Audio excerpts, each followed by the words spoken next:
Bonjour, je m'appelle Asma et je travaille pour une organisation sociale des femmes. Je m'appelle Farah, j'habite ici. Nous voyons chaque jour de nombreuses femmes qui éprouvent des difficultés dans leur vie. Mon travail consiste à vous écouter, à vous apporter à rester en sécurité et à discuter avec vous de l'aide dont vous aurez besoin et de la façon de l'obtenir. Avant de commencer à discuter, à parler de ce qui vous a amené ici, j'aimerais vous expliquer certaines choses afin que vous sachiez quels services nous pouvons vous offrir pour vous aider. Aujourd'hui, nous pouvons parler de ce qui est arrivé et de la façon que cela vous a affecté.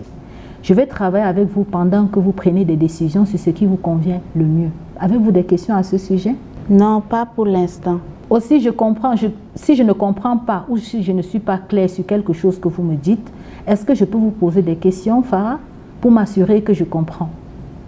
Oui, d'accord. Je n'ai pas de questions pour l'instant, mais je ne veux pas qu'on sache que je suis venue vous parler. J'aimerais que vous sachiez que je garderai confidentiel ce que vous me direz. Cela signifie que je ne dirai à personne ce que vous me dites ou je ne partagerai aucune information sur votre cas, à moins que vous me le demandiez. Ou que ce soit une information que je dois partager parce que vous êtes en danger. Toutes vos informations vous appartiennent. Et il est important que vous sachiez que vous avez le contrôle. Avez-vous des questions à ce sujet? Donc tout ce que je vous dirai sera gardé confidentiel, quoi qu'il arrive? Il peut y avoir des moments où vous décidez qu'il est acceptable que je partage certaines informations avec quelqu'un d'autre. Par exemple, si tu as besoin de services non fournis par une organisation, je peux vous référer à d'autres services pour obtenir de l'aide en matière de sécurité, de santé, de droit et de protection. Parfois, il est utile de partager certaines informations avec un autre service avant d'y aller, afin que vous ne soyez pas obligé à tout expliquer encore et qu'ils sachent à l'avance le genre de choses pour lesquelles vous avez besoin de l'aide. Je ne partagerai pas vos informations avec d'autres services à moins que vous me donniez la permission. Je ne partagerai que les informations que vous me demandez de partager.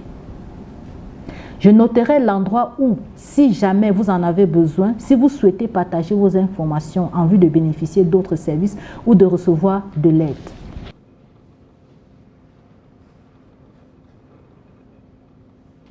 Premièrement, si vous êtes en grand danger, par exemple, si votre mari veut activement vous faire du mal et que vous n'avez nulle part où aller ou pour être en sécurité,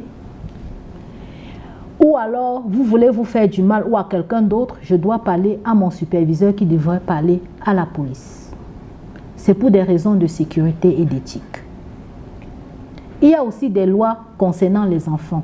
Si vous me dites que vos enfants sont en danger, je dois partager un autre point focal au ministère de la protection de l'enfance pour obtenir une aide. C'est parce que le ministère est responsable de la sécurité des enfants dans ce pays. Enfin, si vous me dites que vous avez été maltraité par quelqu'un qui travaille pour l'ONU, une ONG ou un prestataire des services gouvernementaux, nous pouvons discuter des options de rapportage. Il existe un système mis en place pour traiter des abus commis par les prestataires des services. Nous ferons de notre mieux pour vous assurer votre sécurité tout au long de ce processus si vous choisissez de rapporter. Que pensez-vous de tout ça, Farah? Tout va bien, c'est bon.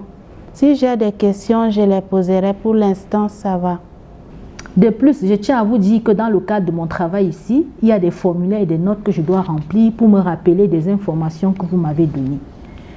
Ces formulaires ne sont partagés avec personne d'autre. Ils sont conservés dans un endroit verrouillé, sûr, et votre nom n'y figure pas. Est-ce que cela vous dérangerait si je prends des notes pendant notre entretien aujourd'hui? Sinon, je suis toujours heureuse de parler avec vous et de vous rapporter tout mon soutien possible. Cela ne me dérange pas. Si vous prenez des notes, tant que vous ne les montrez à personne. Certaines des choses dont vous voulez en parler sont difficiles et nous pouvons avancer lentement. On peut aussi arrêter si c'est trop pour une conversation et revenir plus tard. Enfin, vous êtes libre de vous arrêter à tout moment. Si vous décidez de ne plus venir ici ou de ne plus me parler, ce n'est pas grave. Parfois, il peut être bénéfique de parler à quelqu'un d'autre dans ce service. Ou vous pouvez décider que nous en avons fait assez pour le moment. C'est à vous de prendre cette décision lorsque vous êtes prête. Et vous pouvez revenir à tout moment. Et si vous le souhaitez, bien sûr. Y a-t-il quelque chose que vous voulez me demander à propos de tout cela? Ou y a-t-il quelque chose qui n'est pas clair au sujet de mon rôle ou des services que nous offrons? Si des questions vous reviennent à l'esprit plus tard, il n'y a pas de problème si vous les posez. Alors Farah, est-ce que je peux avoir votre permission pour continuer notre conversation et commencer notre travail ensemble? Oui.